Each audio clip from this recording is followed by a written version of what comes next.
Hey everybody, it's Gregg Bendian here at the ProgCast, and today I am joined by composer, multi-instrumentalist, producer, man about the world. He's all about the music. He's wearing his Todd Rundgren Something Anything t-shirt proudly. It's a really nice looking shirt there. And we've recently collaborated with the great Rachel Flowers over at Progstock. We played some of Rachel's originals as well as an epic version of Tarkus. And we're going to get into all that and find out what's going on with this guy.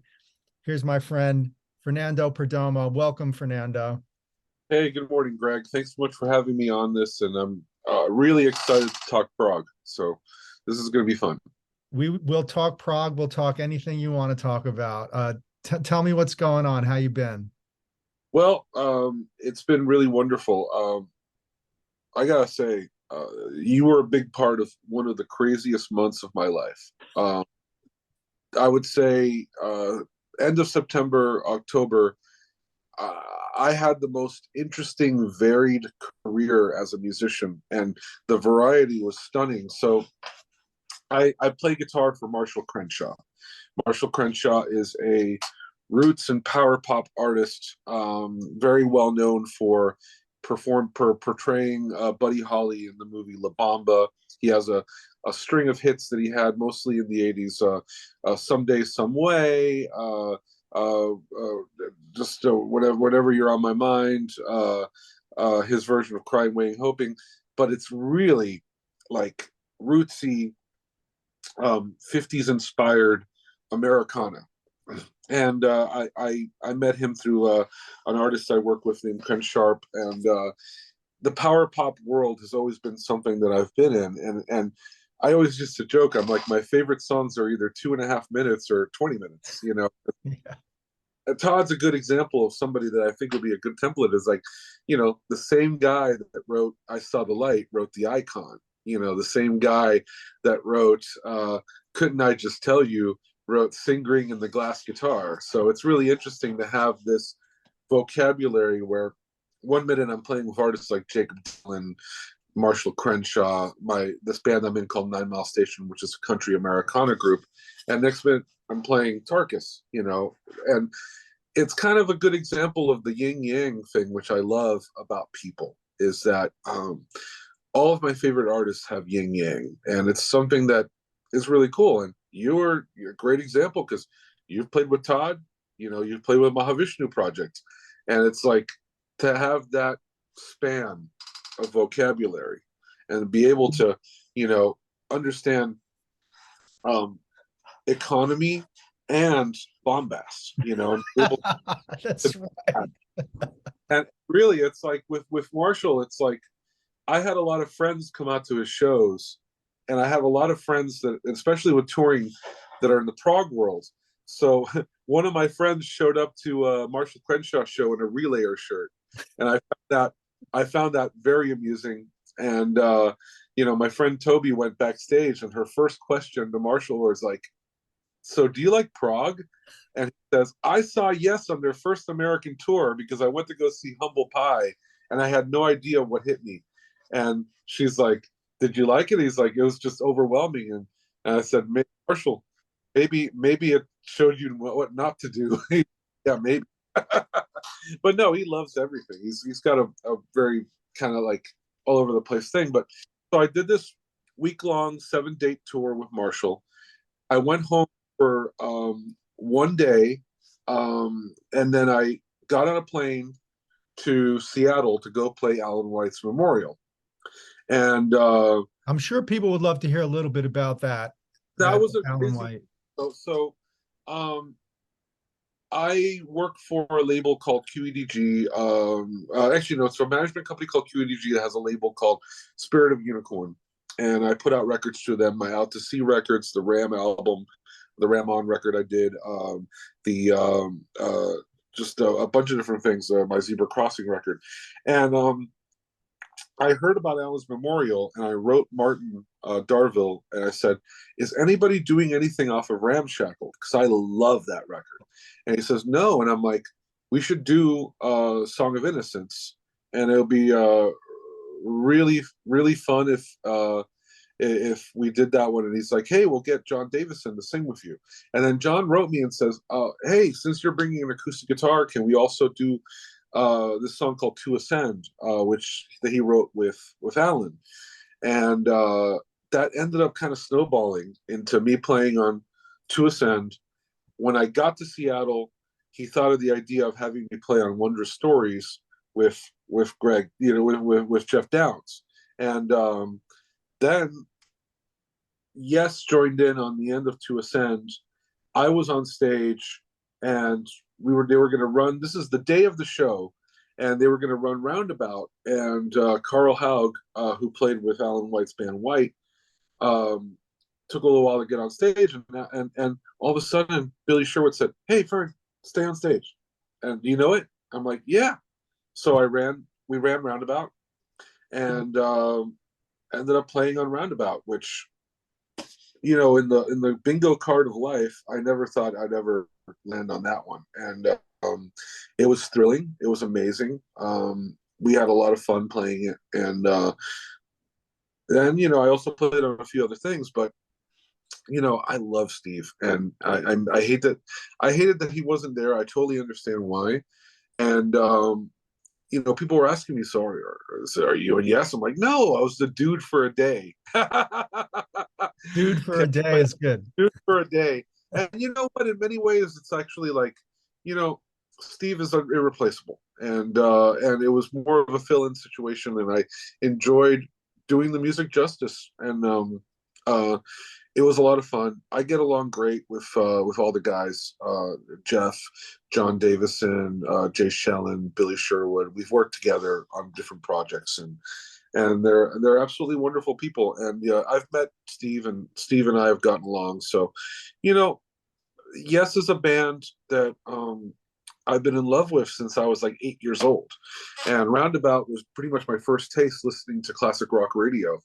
And, many people know me also as somebody who's very much in the Peter Banks world, because I work with the estate. I've been featured in the Peter Banks movie. I have a guitar that was custom built to be like Peter Banks's Rickenbacker. And, the thing about it is, it's music that's going to outlast us all.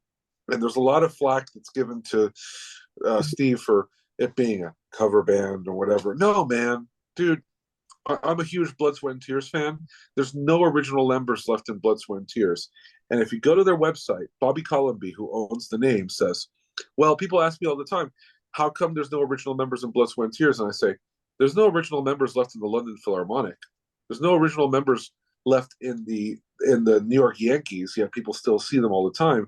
How come the members are more important than the music? When it comes down to it, if people stopped playing Beethoven's music when he died, if people stopped playing Glenn Miller's music when the plane went down, if people stopped playing, all the jazz guys are gone. Pretty much all the classic 40s and 50s jazz guys are gone. If the music stopped when they died and wasn't taught in schools, the music would die. So as far as I'm concerned, Yes should go on for 100 years, with a continuing lineup, eventually Billy Sherwood's kid or whatever, John Davison's, whatever. Eventually it should be a situation where the music outlasts the artist, because it's a real shame that, the music dies with people. And this is why I got involved with the musical box for the music of Genesis, why I got the Mahavishnu Project going. I'm with you 100%. It's the music has to be played live for it to be alive. And it's great to have the records, but the live is live. The concept of the folk musician and the troubadour, traveling from country to country, playing these songs, the concept of poetry, the concept of the written word, the concept of books, if the music isn't represented, it's going to die. And obviously it's a thrill to go to a Yes concert and see Steve Howe playing the original guitars and the original guitar parts, but they're not going to last forever, and I think the music needs to go on. And yesterday was the 10th anniversary of the death of Michael Dunford from Renaissance, and the music goes on. These people that's the thing, is preservation is not just recording the original musicians, but it's recording the music so that it can be enjoyed by generations to come. And man, when it comes down to it, I want to know that in 200 years, there's going to be a well documented, this music is going to be still performed in schools, still performed on stage, and it's going to be easily found because, man, it's important that music continues forever because this is a language that's universal. When Yes plays in Japan, when Yes plays in Europe, when bands play in Croatia and anywhere, people might not even speak the language, but they know the songs. It's absolutely mind-numbing to see stuff like Rush performing in Brazil, in Russian Rio, and that everybody's singing the bass lines, and it's like it transcends any type of language barrier. That's the cool thing about music, is that it transcends language barriers, it transcends cultural barriers. It's transcended racism, it's transcended propaganda, it's transcended complete shutdown of communications. My family emigrated from Cuba, and it was a really, really rough scene with Castro. But my mom somehow ended up with a bootleg of Beatles. It was like my grandfather was looking for reels of tape, and he found a reel of tape that just happened to have a Beatles bootleg on it. And the fact that people were trading stuff in the black market behind the Iron Curtain, it's the power of music. And that's something that is undeniable and needs to never end. Because, as you said, with the musical box and Mahavishnu Project, Genesis stopped playing that material cold. I mean, it was, aside from long medleys and little things like that, to be able to go experience that one-of-a-kind experience of seeing that one-of-a-kind theatrical show with the equipment and everything the same way. I'm not against tribute bands. They could be ridiculous sometimes, but you know what? When it's done right, like the musical box and Mahavishnu Project and Total Mass Retain, my friend Joe Cass's band does an incredible job. I've seen Queen Nation. I've seen countless Beatle bands. And you know what, man? I'm only 42. I missed all the good shit. All the good. So it's like to be able to go and experience these things, see the Lamb, see these events and see in recreations. It's important, I think it's important, and I think it's great for the next generation to experience what the other generations experienced. That would be amazing, and it's great. And a good example of that cross-generation thing is what we just did with Tarkus, because Rachel's in her 20s and she's absolutely spectacular. It's so great that she was able to meet with Keith when she was a teenager, and Keith was able to see that this blind teenager enthralled herself in his music and his style and was able to replicate it. I consider that the biggest compliment when somebody says, hey, your music got me through all this, turmoil, all these problems and all these things and all these struggles. I always say that the true meaning of success is getting an email one day and saying, your music really helped. I consider that better than a number one hit, $1 million in the bank, 4 cars in the parking lot, 10,000 Grammys. To me, knowing that you helped someone, that's true success. And when they feel the music with the intensity that you feel it, we connect on a level that is humanity at its best. Yeah. It's a beautiful thing, brother. It's a beautiful thing. And we are providing a service. We are providing, in many ways, an escape. And, the world went through some really bad stuff the last 2 years or 3 years, actually, at this point. And one of the best things was all the, live stream concerts and all the concerts from home and all the music that was created, you know. It's kind of the same thing as the band playing on while the Titanic's sinking, you know. It's it providing a escape. And that's one of the things about going to a concert. I've been going to a lot of concerts lately. I went to see Elton at Dodger Stadium the other night, and I saw The Who the other night with an orchestra. And man, it's 2 hours of not thinking about any of your, you know. It's a really wonderful thing to be able to do that, and that's the joy, you know. That's the joy. Nothing matters. Nothing else matters but the music when you're at a show, you know. You're transported. Yeah, and it's a beautiful thing, and you feel the emotion of having something in common with thousands of people around you and all experiencing something, you know. Obviously there could be things that could mess things up, like, you know, drunk people and cameras and all sorts of stuff. But you know what? If you could tune that out and you can just be there and go, man, this is a communion. This is a community. This is the same feeling as, you know, I'm not a huge religion person, but it's like, it is the church of rock. You know, it is like you all believe in the same thing and you're all there for a spiritual awakening. And it's great. It's amazing, you know. It's really cool. Yeah. And fun. Yeah, like my religion is music. Yeah, I definitely practice it every day. You know, we live also in the image of these artists that made us want to do this.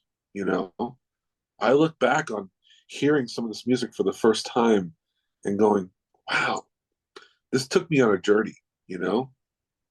This really made me who I am. You know, in many ways, we are a product of the soundtrack of our lives, you know, and it's part of, it's deep in our heart, you know. And I love it when music makes me feel, gives me the chills, you know, makes me happy, makes me sad, makes me want to move, makes me want to play, you know. That's one thing. It's like, I love it when I go to a show and the first thing I want to do when I get home is plug in a guitar or get behind a kit or freaking do something, you know. It's like, man, you know, it's that primal feeling of like, wow, you know, this music taught us a language and we can speak it now. And some, you know, copy note for note, and some just say, look, you know, this music is going to inspire something and make me want to, you know, try something new. I love it when people try something new too. I love discovering new music. I've discovered a lot of new music in the last 3 years, and I am excited to say that vocabularies are getting bigger with artists that are breaking through in the funk jazz world. Guys like Wolfpack, Scary Pockets, Snarky Puppy. There's a band called Parcels that I'm obsessed with from Australia that have kind of melded that funk jazz thing with like Tame Impala and the Beatles. So they write really good songs and sing really good harmonies over really tight like funk grooves and great jazz voicings. And they have a concert. They did a live performance at Hansa Studios in Berlin, where they're based. They're Australian, but they live in Berlin.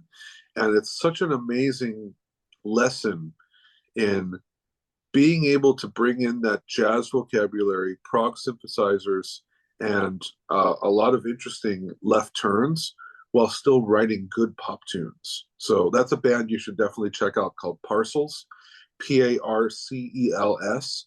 They put out an album last year called Day Night with an orchestra that's absolutely insane. They toured this year. They played at the Hollywood Bowl. They sold out the Palladium. They've been doing a lot of dance festivals because their music, they also do some stuff that they call live band EDM with no tracks and like analog synthesizers. And it's really interesting. No, you know, no click tracks, but they still get the crowd moving, and it's really cool. There's a really cool artist I just discovered named Lafay or Lave. She's from Iceland, Laufae. And she's like Chet Baker meets Joni Mitchell meets Judy Sill meets like Sarah Vaughan and really classic jazz changes and beautiful voice. And there's so many great things. It's so cool. And they're all young. Like Parcel's, the oldest guy's 25. This LaFay girl's like in her 20s. And it's really cool also to see some stuff break through. I heard Lizzo, of all people, is opening her shows with Heart of the Sunrise. Like a quote of Heart of the Sunrise. All of a sudden, she appears. And it's the band playing along to the original recording. And I don't know how the hell that happened, but Lizzo is a classically trained flute player. So I'm sure they're exposed to, brain music going to college, So to hear a crowd going crazy, obviously they're going to go crazy because of Lizzo, but still to see a video of a crowd going crazy listening to Heart of the Sunrise, in a pop context. It's only 35 seconds of it, but still, it's pretty damn cool. Well, I'd say that now we're in a period of convergence. We're in a period where so many worlds are coming together because of the internet, because young people now have the library that we never had, which is the internet, and they can discover and they can now synthesize all of these different influences, all these different worlds, and they're much less conscious of genre, aren't they? No, because it's all a blur, and because the radio is no longer the main deliverer of content. MTV is no longer the main deliverer of content. It's a world where music is being ordered like pizza. It's a world where music is being, where music is a click away. The problem is it needs to be guided, and that's why there's a lot of clickbait. There's a lot of things like that. There's a lot of really great resources on YouTube. I love music YouTubers. I love Rick Beato. I love Trogley. I love all these, like all these like guitar guys like 60 Cycle Home and Music is Win and Rhett Shull and Rick Beato, and even guys like Stevie T that are comedians. People are discovering a lot of music, especially like guys like Rick Beato that are doing like what makes this song great, Right. And doing Roundabout, and all these different things. It's like people are discovering music, and I love it when he brings out stuff like Brother the Brother. It's like, come on, okay, he might be showing his age with that one, but still, there's so much to learn from Brother the Brother. Well, he did Mayor of Simpleton by XTC. Exactly. And that stuff that's being discovered sometimes through samples. I as much as I hate Kanye for destroying 21st century Schizoid Man, lots of people discovered King Crimson from that. But I there's very few artists that I truly despise, and there's many personal reasons why Kanye is on my crap list. But hey, he worked with John Bryan, screwed over John Bryan. He did Todd. This to work, screwed over Todd. But that's just a person that has a lot of bad problems personally, and it sadly comes across in his music. And I have to mention this again every time I mention Kanye, that he had a lyric in a song where he ridiculed Parkinson's disease, and I have a lot of friends that have it, and that's pure evil. When you have a song, when you decide to laugh at something like Parkinson's disease, that guy doesn't deserve to be anywhere right now. And let's just keep it positive. But interrupting Lift on stage during her big moment, he's just a clown. He's just what they call an ass clown. But whatever. Let's go back to positive stuff. This is important. So I grew up in the 90s. I graduated high school in 1998.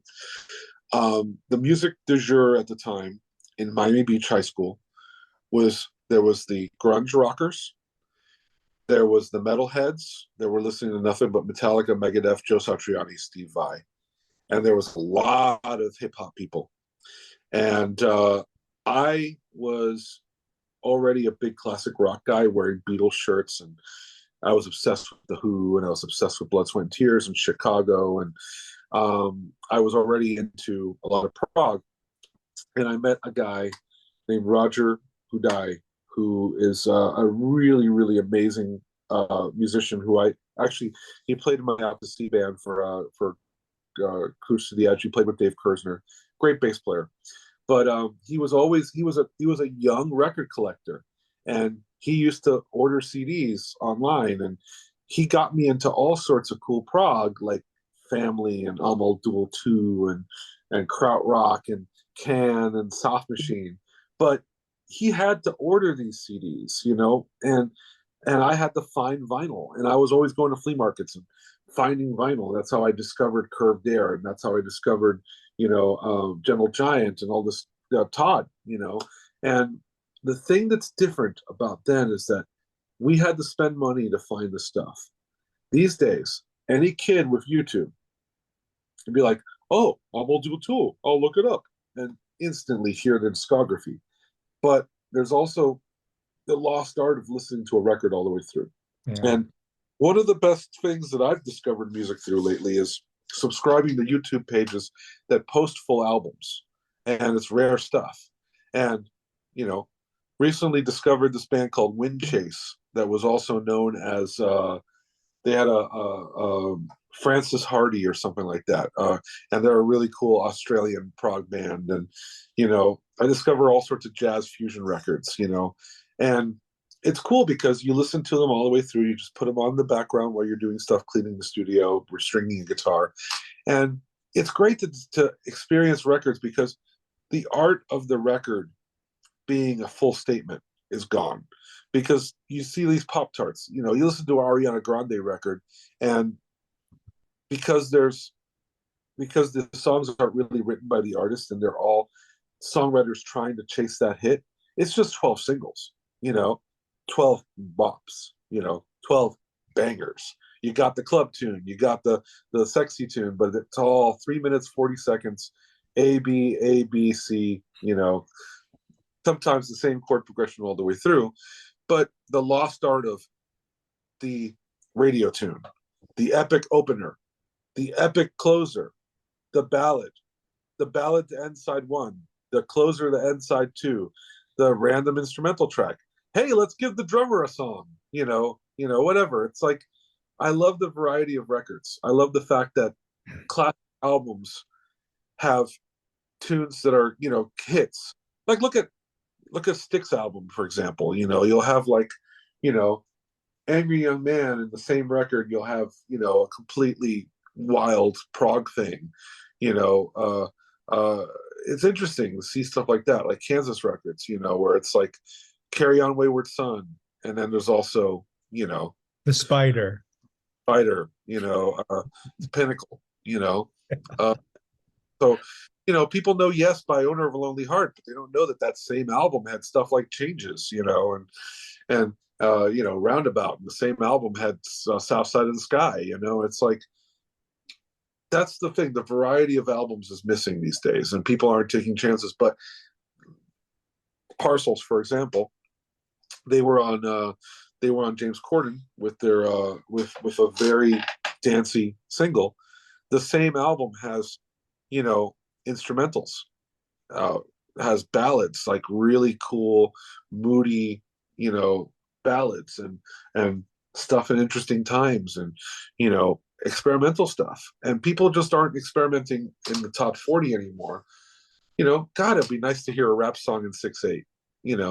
God, it'd be really nice to have a Pop-Tart artist come in. I was in an Uber the other day and I listened to the new Taylor Swift album, and most of it is what I call beat production, which I'm not into. But there was one song where it's just the Wurlitzer piano and her, and I'm like, wow, she's a real artist there. And there is some interesting stuff happening on her records, but the stuff that we hear on the radio, it's what I call beat production, where that artist might have had the whole production and she just top lined. Yeah. I don't know. It is what it is. Well, I talk about this a lot with my students, and I talk a lot about this on the program, that variety was really something we grew up with. We came up with wanting to see all the different aspects of what an artist could do. If you even look at the first Led Zeppelin album, all the different areas it goes through. Yeah. And the first ELP record, which has, Royal Hall organ on it and acoustic folky kinds of things. And then, classical Bartok takeoffs. So we were spoiled, and that, I think, is making a comeback with the younger artists who now, like we said, have access to a lot of things. But also, repetition can be boring, and people don't like being bored. And when you were talking about all different projects I'm on, and all different projects you're on, I can tell people, like, I'm never bored. I'm never musically bored. Well, being a producer has been the best thing that's ever happened to me, because one minute, one day I'm doing like a folk project, one minute I'm doing like a rock project, one minute I'm Yep. doing that. I've been working for this label called Cleopatra, and I've been doing some really, really interesting things for them that I can't really talk about in specifics, but it's like a lot of really, I've been working with some really interesting people, and it's been a lot of fun to be able to wear many hats in that world, because look, I'm running a business, so I do a lot of pop music, but I don't do, I approach it with a classic mind. I don't do programming. I do real drums always. I do real guitar amps. I don't do amp simulators. I'm a very old school guy, but I'm always trying to find new sounds, and I'm always excited to see that, guys like Wolfpack sold out the Madison Square Garden with no management, no label, no publicity, and doing mostly instrumental music, and people dig it. It's a lot of there's this really interesting duo called JD Beck and Domi. Domi. They're space aliens, and they're up for a Grammy this year, and their stuff broke through.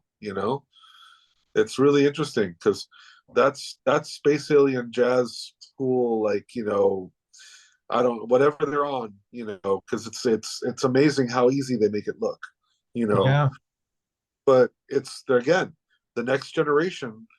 Well, that's another thing I'm noticing, is that a lot of like 18 to 25-year-old musicians on YouTube, they're actually more technical than I'll ever be.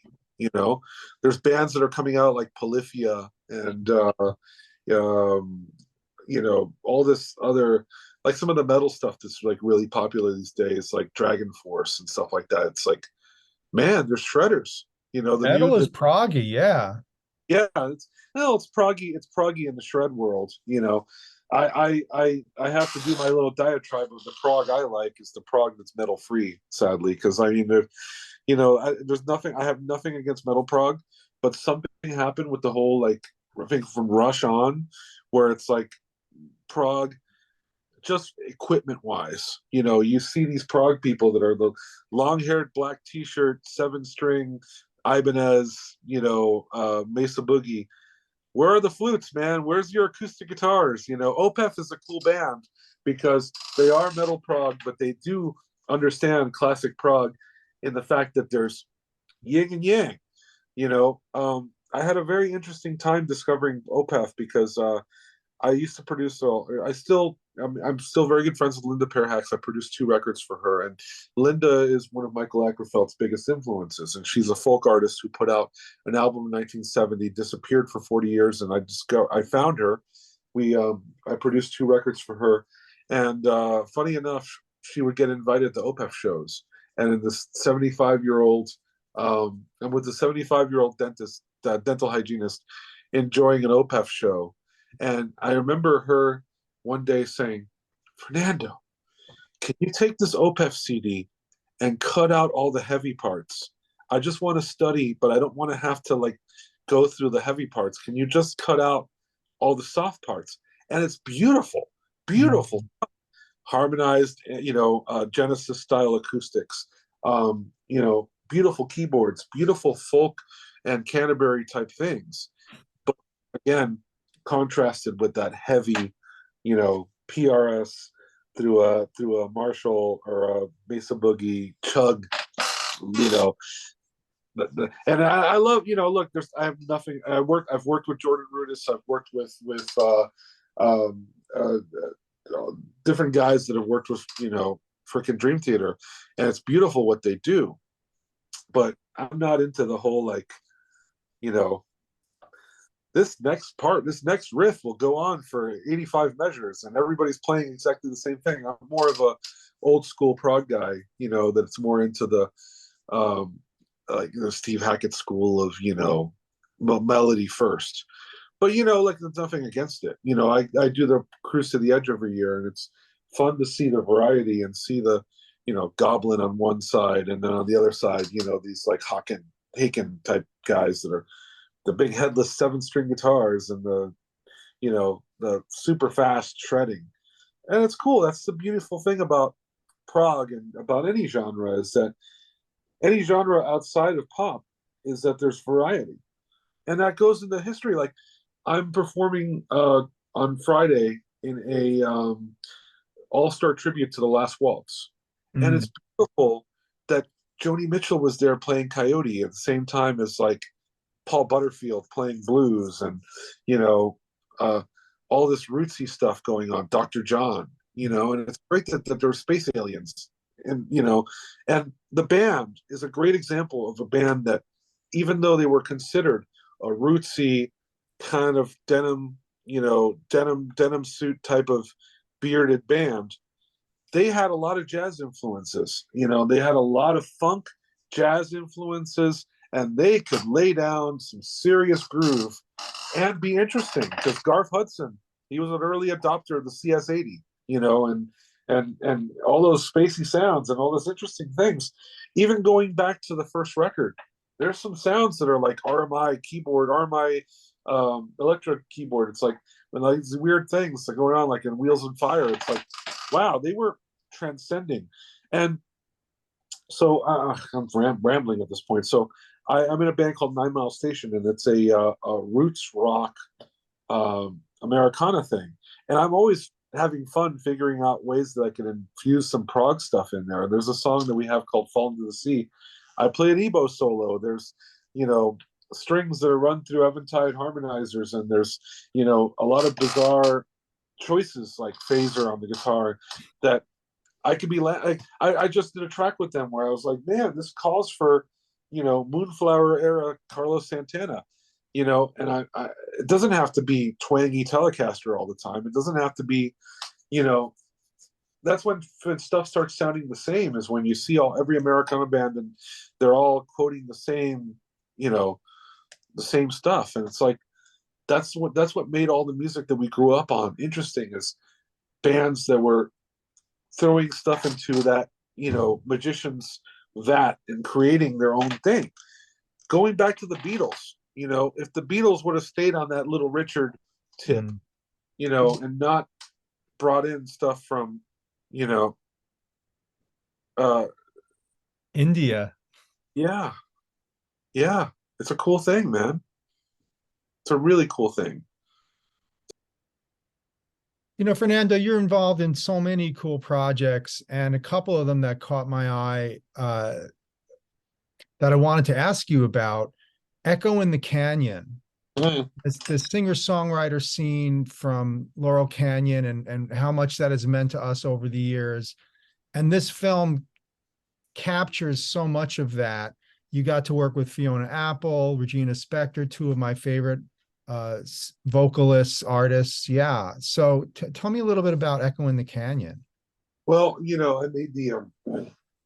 I made the move to LA from Miami, where I'm from, in 2012, and I immediately started meeting people through a not necessarily a jam. It's more of a pro get together on Tuesdays at a place called Cantor's here in LA, and the core are a lot of really amazing musicians that have played with everybody from Fiona Apple to Lou Reed, and they're really, really cool guys. And I started immediately. I got involved through a guy named David Goodstein from Miami, who introduced me to everybody. And within 3 months, I was already filling in for the main guitar players. And one night, this guy named Andrew Slater walked in and saw me play and said, "Wow, this you need to be in a part of this record that I'm making." And I didn't know who he was because he introduced himself as Andy.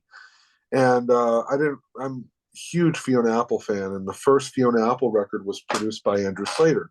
So I found out the hard way that this is one of my favorite producers. And it's right. When you introduce yourself without your last name, you could be anybody, and I didn't know what he looked like.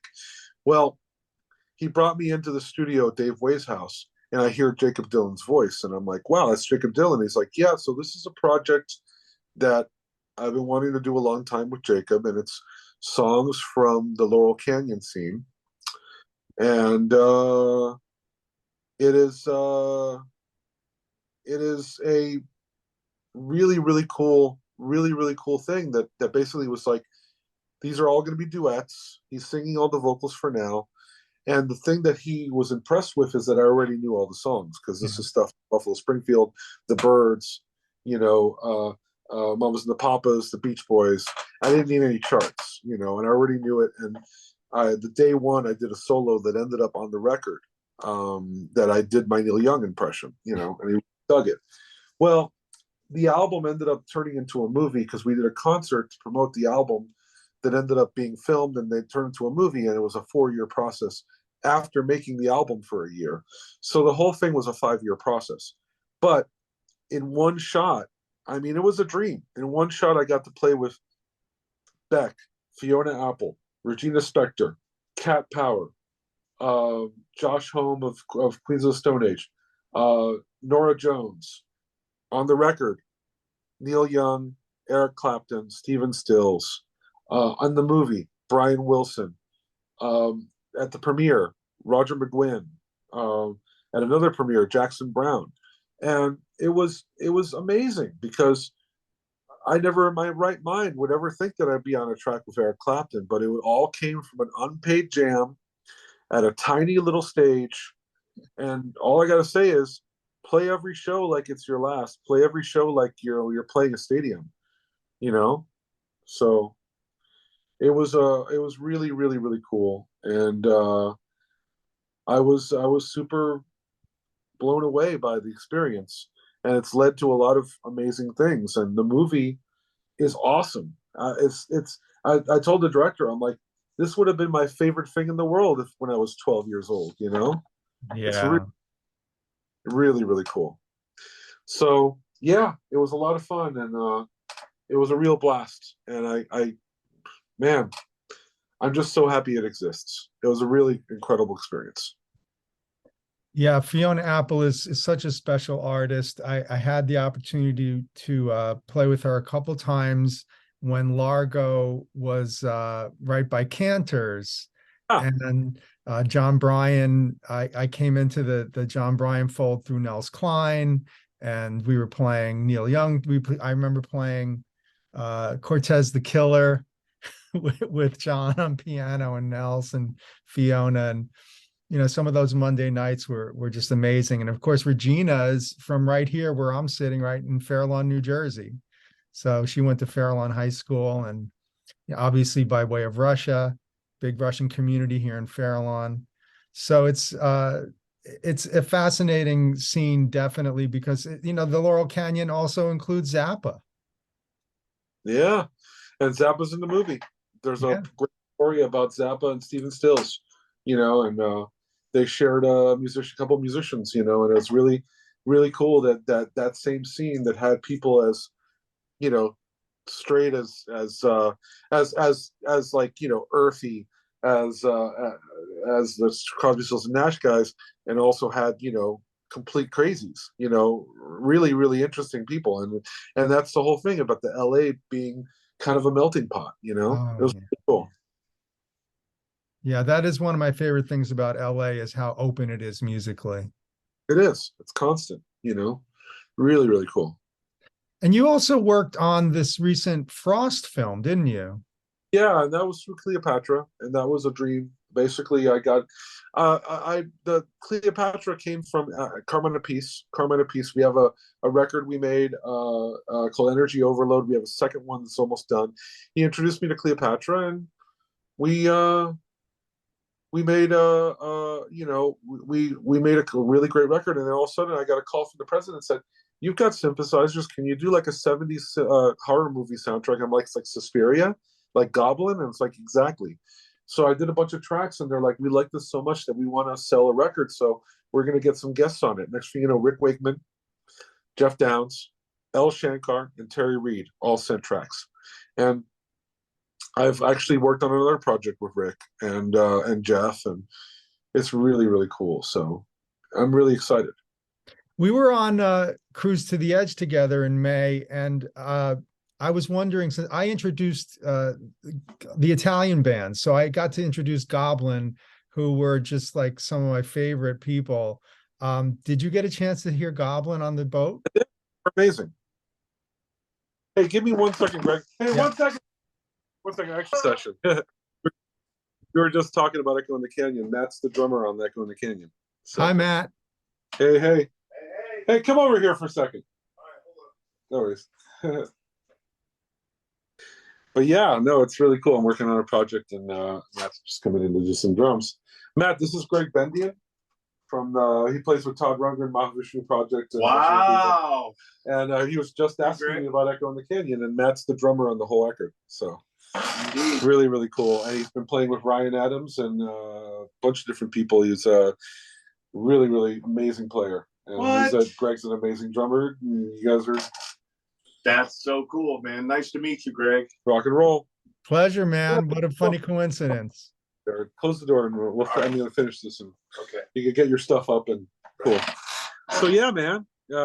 Echo in the Canyon was an incredible experience, and it's led to a lot of things for all of us. So it's a mind-blowing thing. Like when Rolling Stone posted about it, Matt luckily was in the photo that they posted with Jacob Dylan and Beck, and Matt's in the back playing his kit, smiling as always. So it's a beautiful thing.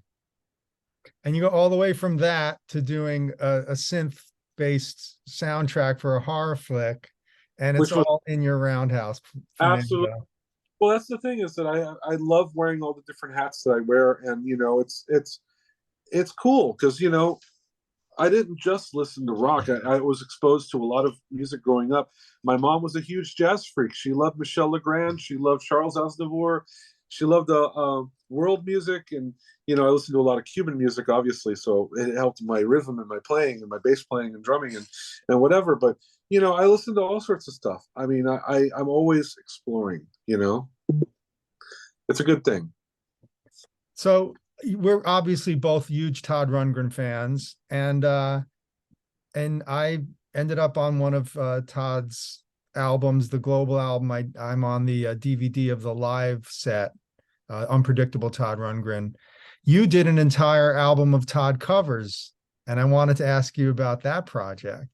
That project was some project that I actually did directly for Todd Rundgren's Spirit of Harmony. And it's really, really was a really cool project because I had done Ram On, the 50th anniversary of Paul McCartney's Ram, and this was another project exactly like that, recreating a record, sending files during the pandemic, and it was astonishing. It was really, really cool.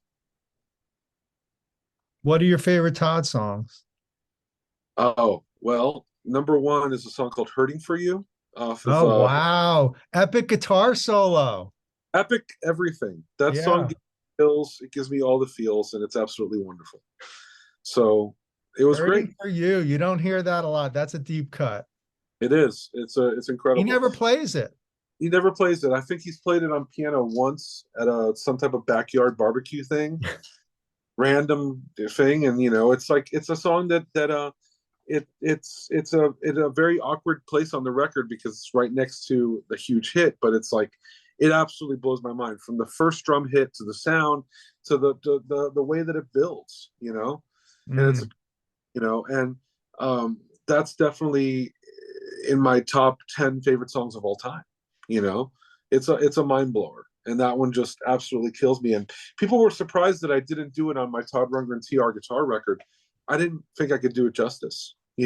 I might do it in the future, but I think it's already perfect the way it is, and his absolutely mind blowing. I play the Fender Mustang because of Todd, and it's the amount of expressiveness he was able to get out of his instrument on that is just absolutely amazing. Yeah, I wonder, was he using the Mustang at that point? Well, yeah, that was his main instrument, and it's, as a Mustang player, it's the most expressive guitar because of the vibrato system, and it's a very quirky instrument, but it really, you can make it sing like crazy. It's a beautiful thing. I'll tell you one of mine. We talked about the 3-minute perfection, and we talked about the bombast. So I have to always tell people, and I love telling you, Treatise on Cosmic Fire. Yeah. Well, that song is absolutely astonishing, and it goes through, without a single word in it. It speaks so much. It speaks. I feel like that instrumental. Instrumentals are underrated because sometimes they speak way more than any lyric. Because it's also coming from you, because you're not being told what to think. You have to enjoin with it. Yeah, it's a beautiful thing. How many times have you listened to Cosmic Fire all the way through with headphones? Many times. I think the time that it hit me the most was on a plane, and I heard it, and it was just like, I just wanted to just melt into it. It was a beautiful thing. Also fun to mention to my fans and listeners, Andy Partridge's 2 favorite Todd Rundgren songs. Are they? Which ones? Treatise on Cosmic Fire and The Night the Carousel Burned Down. Which is absolutely, that was the first song I did for the Someone Anyone, and with Chasm, and that was the first thing I put together. Oh, and I was devastating. Todd was at my first concert I ever went to, which was Ringo. Oh yeah. In '91, and I started deep diving, and sometimes it was actually flying over my head a little bit, but because Something Anything was the first one I picked up, and Night the Carousel Burned Down was the first one that clicked with me. I was like, this is cool. This is really cool, and because it had a little bit of that Benefit of Mr. Kite vibe too. As a huge Beatle nut, it's got a lot of that circus vibe, and it's so great. And for me, it's one of the saddest songs of all time. It's beautiful. Yeah. It's absolutely beautiful. I find it interesting also that your prog thing goes so deep that you even got Paul Whitehead to do album art for you. Well, that was again meeting him through mutual friends and meeting him at a Prog thing. And we should tell people Paul Whitehead did the Foxtrot album cover for Genesis, which is 50 years old this year. He did Trespass, Foxtrot, and Nursery Climb. He's done 4 for me. He did Out to Sea 1 to 4. He did Gleams for my friend Robbie Jeanette, which I produced, and he's done lots of projects for a lot of friends. And he's a gem. He did Vandergraaf Generators, Palm Hearts. He did Leorme. He even did an unused Beatles cover. He was actually involved in the different iterations that ended up becoming the White Album when they were talking about Everest and Music in a Doll's House and all that stuff,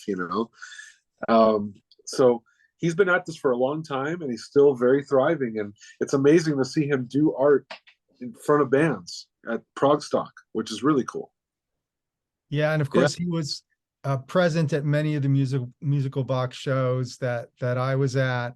And just, when we talk about Roger Dean and guys like that, and Hypnosis and the people that visualize the musical world that we inhabit, it's such an amazing connection that they make, where they say, oh, the music looks like this. Yeah, very much. Very much. The visual art, sadly in the MP3 age, when all you get is this, the art is underrated and underused and underrepresented. So it's glorious to see people coming back to the vinyl, and artists like Tame Impala with these beautiful artwork, and it's a really wonderful thing. It's really great. And the thing that blows my mind is that people are buying music again. People are buying vinyl and getting the physical product, and buying the box sets and the King Crimson box sets and the Beach Boys box sets, and Record Store Day is a thing. That's going to save music in general. It's a really good thing.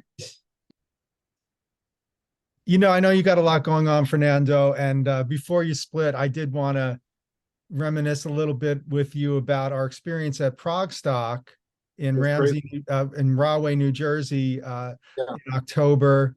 Shout out to Tom and Ann. And what an incredible festival it is. You know, the Zappa Band and Total Mass Retain and Stickmen and Tim Mozart and just so many great people involved. And you and I, well, I had a situation where we didn't have the bass player for Rachel's material. And this is going to be the first time Rachel Flowers, the multi-instrumentalist, composer, musical genius, was going to have a full band. And I took on the role of music director, and I had to populate her band with people that were going to be simpatico to what she was doing. And it was no small order, because it meant 3 of her original compositions from her incredible album. Well, we played The Darkness, we played Gregg's favorite from the Listen album, and then we played A.B., which is also from her most recent album. And 2 weeks before this was all supposed to go down, we lost a bass player, and we needed a bass player. And I called you, and you learned these 3 tunes, which were no small tunes. And then I said, and we're going to do the full live version of Tarkus. And you waited like 30 seconds maybe, and then you said, I want to do it. I have to do it. Yeah, it was a learning experience, and it expanded my mind. It was not an easy task at all, but it definitely, I feel like I was ready for anything after that, It was crazy. And what a thrill to play with her. And she's taking her own solos. I mean, less people think that she recreates note for note the ELP stuff. No. Her own beast, and she's really incredible. And you know what they say, about losing a sense, and every other sense is, she's just amazing. Every other sense is absolutely heightened, and her personality and everything she does is incredible. And I think her original compositions are next level, and she if she continues going, she could be one of those composers that are going to be studied in school, So I hope so. I was a little dismayed that the YouTube videos that show up from Progstock are all of Tarkus and not of The Darkness, A.B., Gregg's favorite. And her new album, Bigger on the Inside, great, important record, and she's really incredible original artist. So I know, and I said this at the show, she's got one foot in the past, but she's got both feet pointing forward. And these are the young composers, these are the young artists that are bringing new music and progressive music that's born of all the things that we grew up loving and listening to. Yeah, fantastic. It's really fantastic. And we've got this. This is going to be we've got the future is definitely in the hands of these young musicians. And as long as they keep on pushing forward, you know what? Music's going to be saved, because these are the musicians that are going to carry it on to the next generation. And, Keith's gone, but we've got Rachel, and her be able to take all those influences and create new music and recreate old music. That's where the joy is, and that's where music's going to continue forever. Yeah, I'd never, growing up listening to ELP, never covered ELP. It was just, you couldn't find a keyboard player. Yeah. I finally get a chance to play Tarkus, and it's with the right person, Rachel Flowers. It was really amazing. And, I have a whole new respect for Greg Lake, because he's most known as a singer, and his bass abilities, and being able to keep up with Palmer and freaking Emerson, these space aliens, it's incredible, and come up with his own vocabulary, and it's really gorgeous, and be able to sing like that and play bass. It's just, wow. It was a joy. And it was a nightmare for a second. I had some moments where I was learning, going, wow, this is the hardest thing I've ever played. And it is the hardest thing I've ever played. All the stops and all the unisons, and having to be in harmony and good, and being able to double Rachel's left hand. It was tough, but we made it happen. And it wasn't perfect, but it sure was thrilling. It was great. Fernando, you killed it. Thank you, brother. thank you, Gregg, for everything you do, and thank you for doing this podcast. I mean, it's important that music gets discussed, and that musicians discuss their the way they do things, because when it comes down to it, it's important for us to be able to reveal our process so that it inspires other people to go the same route, because it's not as crazy as it seems. Most of the things that I've achieved have been through basic musicianship and mostly passion. I'm not the most skilled guy, but I definitely put passion in everything I do. And that's the most important thing, honestly. That is so true. And you heard it here on the ProgCast, folks. It all comes down to the passion. And, you kind of have to be a little warped and detail oriented too, I think. Of course, but at the same time, it's all about doing and bringing it with 100% of an influence and passion and doing it right, Yeah, it's sort of standing on the shoulders of giants and trying to make something happen yourself with rubbing two sticks together. All right. Yeah, it's totally. Well, Fernando, It's thank you so fabulous, much for man. taking the time, my friend. I really appreciate you. You're the best. Thank you so much, man. Thanks, Gregg. All right, everybody. great- That's my guest, Fernando Perdomo. And it's been a pleasure speaking with him. And please check out our Patreon and check out all the stuff we have happening. We're into the 70s now of total episodes. So it's been going on for over a couple of years now. We appreciate all of you. And that's why we get to have people like Fernando come on the show and talk about what's really going on in the music. Thanks for listening. Thanks, Gregg. Have a great day, man.